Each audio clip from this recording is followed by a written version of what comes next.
Welcome all of you. In this video, we will see next point from chapter number 3 and topic name is black box testing. First, what is black box testing? Black box testing, also called as behavioral testing. It focuses on the functional requirements of the software. Black box testing ला दुसरं नाव काय आहे? Behavioral testing. So, it is nothing but testing the behavior of your software. It focuses mainly on the functional requirements of the software. ते कशावर focus करत असते actually तुमच्या functional requirements म्हणजेच काय की तुमचे जे ब्रॉड कॅटेगरीजमध्ये तुमचं सॉफ्टवेअरचे फंक्शन्स डिवाइड केलेले आहेत त्या फंक्शनल गोष्टींचं किंवा फंक्शनल रिक्वायरमेंट्सचं व्हॅलिडेशन किंवा टेस्टिंग म्हणजेच काय तुमचं black box testing. That is black box testing techniques enable you to derive sets of input conditions that will fully exercise all functional requirements for your program. Black box testing तुम्हाला काय allowed करतं की तुमच्या ज्या input conditions आहेत त्याच्यावर काय करणार आहे तुम्ही टेस्ट केसेस डिराईव्ह करणार आहेत. ओके, इनपुट डेटावर आणि त्या एक्झिक्यूट करून तुम्ही फुल त्याचे फंक्शनल रिक्वायरमेंट्स आहेत त्या टेस्ट करणार आहे. Then black box testing attempts to find errors in the following कॅटेगरीजमधल्या एरर्स तुम्हाला फाइंड आउट करू शकता by using black box testing. इथे दिलेले आहे for example first one incorrect or missing functions. जे मिसिंग फंक्शन्स आहेत सपोज ओव्हरऑल टेस्ट तुम्ही केली ओव्हरऑल तुमचं सॉफ्टवेअर टेस्ट करताय तुम्ही by using black box testing तर तुम्हाला काय फाइंड आउट होणार आहे की कोणते इनकरेक्ट फंक्शन्स आहेत तुमच्या सिस्टीमचे. नंतर मिसिंग फंक्शन्स सपोज तुमच्याकडे सेट ऑफ स्पेसिफाईड फंक्शन्स आहेत किंवा रिक्वायरमेंट्स आहेत त्याच्यातले मिसिंग फंक्शन्स कोणते आहेत मिसिंग रिक्वायरमेंट्स कोणते आहेत ते तुम्हाला कळणार आहे by applying black box testing. Then second one interface errors म्हणजे तुमच्या डिफरंट ऑब्जेक्ट्समध्ये काही इंटरफेस एरर्स असतील तर ते ओके म्हणजे डिफरंट कंपोनंट्समध्ये. Then errors in data structures or external database access करताना काही एरर येत असेल तर ते फाइंड आउट होणार आहे ते टेस्ट केले जाणार आहेत. Then behaviour or performance errors तुमच्या सिस्टीमचा behaviour or performance related errors find out होणार आहेत. नंतर इनिशियलायझेशन अँड टर्मिनेशन एरर्स तुमच्या सिस्टीमचं इनिशियलायझेशन आणि टर्मिनेशन रिलेटेड जे काही एरर्स असतील ते पण काय होणार आहे black box testing through find out होणार आहेत. ओके, ह्या 5 कॅटेगरीमधले जे काही एरर्स असतील ते तुम्ही by using black box testing तुम्ही हे करू शकता डिटरमाइन करू शकता. आता ब्लॅक बॉक्स टेस्टिंगमध्ये तुमच्या सिलेबसमध्ये तुम्हाला 3 मेथड्स पाहिजेत. Graph based testing methods, then second one equivalence partitioning and third one BVA boundary value analysis. Okay, तर ह्या तीनमधले आपण फर्स्ट हे मेथड पाहतोय graph based testing methods. Graph based testing मेथड्समध्ये काय केलं जातं की तुमचे जे ऑब्जेक्ट्स आहेत थ्रूआउट तुमच्या सिस्टीममधले ओव्हरऑल सिस्टीममधले ऑब्जेक्ट किंवा जे काय डेटा ऑब्जेक्ट्स आहेत ते फाइंड आउट केले जातात.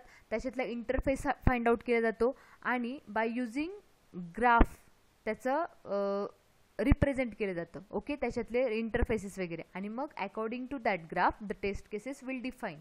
Okay, the first step in black box testing is to understand the objects that are modeled in software and the relationships that connect to these objects. पहिल्यांदा काय करायचं तुम्हाला ब्लॅक बॉक्स टेस्टिंग स्टार्ट करताना तुमच्या overall सिस्टीममधले objects कोणते आहेत ते find out करायचे आणि त्याच्यातल्या रिलेशनशिप्स फाइंड आउट करायचे. ओके, त्या ऑब्जेक्ट्सला कम्युनिकेट करताना ज्या काही रिलेशनशिप्स काय इंटरफेस असतील ते फाइंड आउट करायचे. Once this has been accomplished the next step is to define a series of test that verify all objects have the expected relationship to one another. Okay, तुम्हाला काय करायचं आहे की हे जे रिलेशनशिप्स आहेत तुमच्या ऑब्जेक्टमधल्या त्याचं काय करायचं आहे त्याच्यावर तुम्हाला टेस्ट केसेस डिराईव्ह करायचे किंवा find out test cases define करायचे किंवा डेव्हलप करायचे. Software testing begins by creating a graph of important objects and their relationships and then devising a series of test that will cover the graph so that each object and relationship is exercised and errors are uncovered.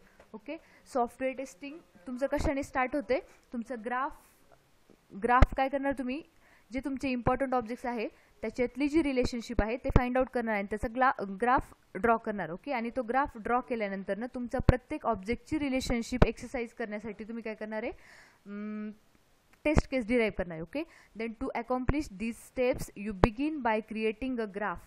Graph is nothing but a collection of nodes that represents objects, links that represent the relationships between objects, node weights that describe the properties of a node, for example a specific data value or state behavior, and link weights that describe some characteristics of a link. या graph based testing methods मध्ये graph draw करताना simple तुमचा DSU मधला जो graph असतो तो तुम्ही काय करता यूज करताय. नोड्स काय रिप्रेझेंट करतात तुमचे डेटा ऑब्जेक्ट्स. नोड्सच्या ज्या इंटरमिडिएट लिंक्स आहेत ते काय रिप्रेझेंट करतायत interface between your objects. Okay, किंवा relationship between your objects. Then node weights जे असतात ते काय करतायत प्रॉपर्टीज ऑफ युअर नोड्स. नोडचे म्हणजेच काय डेटा ऑब्जेक्टच्या प्रॉपर्टीज जे नोड वेट्स असतात ते. आणि लिंक वेट्स काय डिस्क्राईब करतायत the characteristics of a link. Okay, the symbolic representation of graph is shown in figure. Nodes are represented as circles connected by links that take a number of different forms. Nodes कशाने represent केले जातात आपण फ्लोग्राफमध्ये पण पाहिलं. White box टेस्टिंगमध्ये तुमचे circle use करून तुम्ही नोड रिप्रेझेंट करता. ओके, आणि जे काय तुमचे रिलेशनशिप्स आहेत त्या लिंक्सनी हे होत आहेत रिप्रेझेंट होत आहेत. आता लिंक्समध्ये 3 टाईप्सच्या लिंक्स येतात. First one directed link, then bidirectional link, then parallel links. Directed link म्हणजे काय त्याला ॲरो असणारे for giving the direction or for representing the direction. The link having the arrow represented by an arrow indicates that a relationship moves in only one direction. Okay, जेव्हा तुमचा directed link दाखवलेली आहे ज्या साईडला तुमचा लिंकचा head point करतोय त्या पॉइंटला काय असणार आहे तुमची डायरेक्शन असणार आहे. म्हणजे त्या ऑब्जेक्टचं कोणत्या ऑब्जेक्टची रिलेशनशिप आहे डायरेक्शन कशी आहे फ्लोची ती तुम्हाला डायरेक्टेड लिंकने समजणार आहे. A bidirectional link, also called as symmetric link, implies that the relationship applies in both the directions. Bidirectional link जर तुम्ही दोन नोड्स मध्ये दाखवताय, दोन ऑब्जेक्ट मध्ये दाखवताय तर त्याचं मिनिंग काय होते त्याला काय म्हणायचं सिमेट्रिक लिंक असंही म्हणतात. त्याने काय इम्प्लाय होते की तुमची रिलेशनशिप जी डेटा ऑब्जेक्ट्स मधली आहे ती काय आहे बायडायरेक्शनल आहे. म्हणजे दोन्ही वेजनी आहे, दोन्ही डायरेक्शननी त्याची relationship आहे. Then parallel links are used when a number of different relationships are established between graph nodes.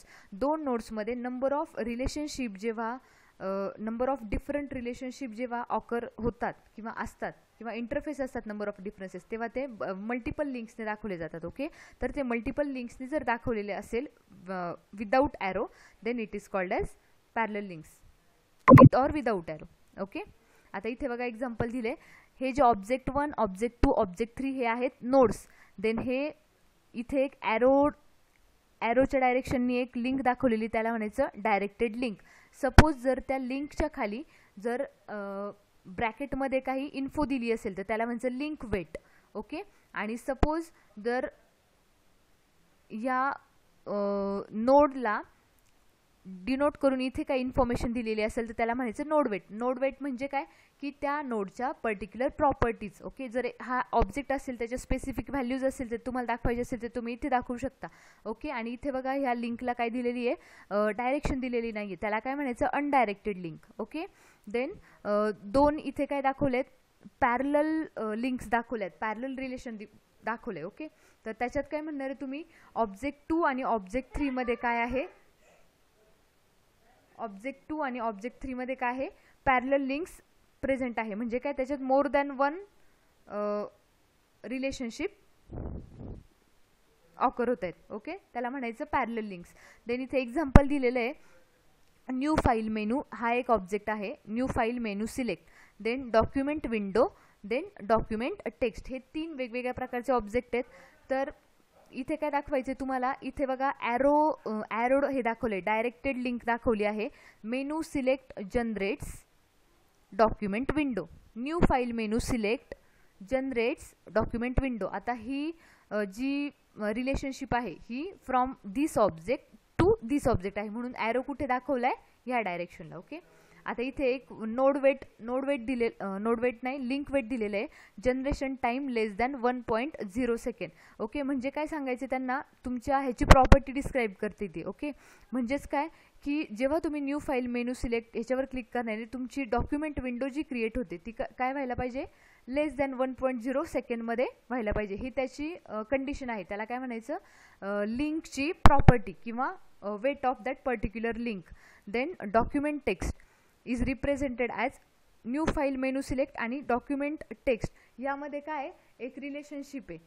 Okay, ती कोणती रिलेशनशिप आहे, इज रिप्रेझेंटेड ॲज, म्हणजे डॉक्युमेंट टेक्स्ट तुम्ही ॲज अ रिप्रेझेंट करू शकता by using new file menu select. ही काय झाली या दोन ऑब्जेक्टमधली रिलेशनशिप. ओके, नंतर इथे काय दाखवले, पॅरलल लिंक्स दाखवल्यात, पण हे ॲरो कुठे दाखवले तुमचे डॉक्युमेंट टेक्स्टला. त्याच्यात काय रिलेशनशिप आहे, document window object can content document text. आणि सेम इकडूनच इकडे document window can allow editing of document text. हे काय तुमचे डायरेक्टेड ॲरोज आहेत, पण काय पॅरलल दोन रिलेशनशिप त्याच्यात आहेत. हे काय कंटेन्स एक रिलेशनशिप आहे आणि allow editing of this document text, ही दोन रिलेशनशिप आहेत. आता इथे डॉक्युमेंट विंडोच्या इथे ॲट्रिब्यूट्स दिलेत, त्याला काय म्हणायचं, नोड वेट. ओके, ॲट्रिब्यूट्स काय आहे, start dimension, background colour, text colour, इथे काय दिलेल्या ॲट्रिब्यूट्स दिलेल्या आहेत. This is nothing but properties of your node. Okay, तर काय करायचे, ब्लॅक बॉक्स टेस्टिंगमध्ये ग्राफ बेस्ड टेस्टिंग परफॉर्म करत असताना हा ग्राफ ड्रॉ करून घ्यायचा आहे. ओके, तुम्ही तुमचे जे सिस्टीममधले ॲक्च्युअल इम्पॉर्टंट ऑब्जेक्ट्स आहेत त्या ऑब्जेक्ट्समध्ये जे काय रिलेशनशिप आहे तुम्ही ते ह्या फ्लो ग्राफने डिनोट करताय. आता आपण जे हे आत्ता एक्झाम्पल पाहिलं, ऑब्जेक्ट 1 न्यू फाईल घेतली होती, ऑब्जेक्ट 2 डॉक्युमेंट विंडो घेतली होती, ऑब्जेक्ट 3 डॉक्युमेंट टेक्स्ट घेतलं होतं. ओके, त्याच एक्झाम्पलचं काय आहे, हे एक्सप्लेनेशन आहे. ओके, हे तुम्हाला नोट्ससाठी दिलेलं आहे. आता number of behavioural testing methods that can make use of graphs. तुम्ही जो हा ग्राफ ड्रॉ करताय त्या ग्राफचं use number of behavioural testing methods use करतात. ओके, म्हणजे तुमचे जे ब्लॅक बॉक्स टेस्टिंग आहे त्याच्या नंबर ऑफ मेथड्स आहेत. ओके, तर त्या मेथड्स बऱ्याचदा इनिशियली काय करतात, हा ग्राफ ड्रॉ करून मग त्या टेस्ट केसेस डिराईव्ह होत असतात. इथे आता some number of black box testing methods are given. First one, transaction flow modeling, then finite state modeling, data flow modeling and timing flow modeling. Transaction flow modelling करत असताना तुमचे जे nodes असणार आहे ते काय असणार आहे, ट्रान्झॅक्शन असणार आहेत. ओके, डिफरंट ट्रान्झॅक्शन असणार आहेत, त्या ट्रान्झॅक्शनमधले रिलेशनशिप्स असणार आहे. नंतर फिनाईट स्टेट म्हणजे काय, फिनाईट स्टेट मॉडेलिंगमध्ये डिफरंट स्टेट्स म्हणजे तुमचे ऑब्जेक्ट्स असणार आहे आणि डिफरंट स्टेट्समधले रिलेशनशिप म्हणजे तुमचे लिंक्स असणार आहे. देन डेटा फ्लो मॉडेलिंगमध्ये डेटा ऑब्जेक्ट्स असतील. डेटा फ्लो मॉडेलिंगमध्ये काय असणार आहे, डेटा फ्लो ऑब्जेक्ट्स किंवा मेन जे डेटा ऑब्जेक्ट्स आहेत आणि त्याच्यामधलं relationship. Then timing modelling, timing मॉडेलिंगमध्ये तुमचे जे स्टेट्स आहेत डिफरंट सिक्वेन्स वाईज. ओके, तर ते ॲज अ ऑब्जेक्ट म्हणून रिलेशनशिप ऑब्जेक्ट म्हणून तुम्ही रिप्रेझेंट करणार आहे आणि जे ऑब्जेक्ट्समधलं रिलेशनशिप आहे ते तुमचं अकॉर्डिंग टू टाईम असेल. Okay, so this is all about your black box testing method. In this we have seen graph based testing method. Okay, let's stop here.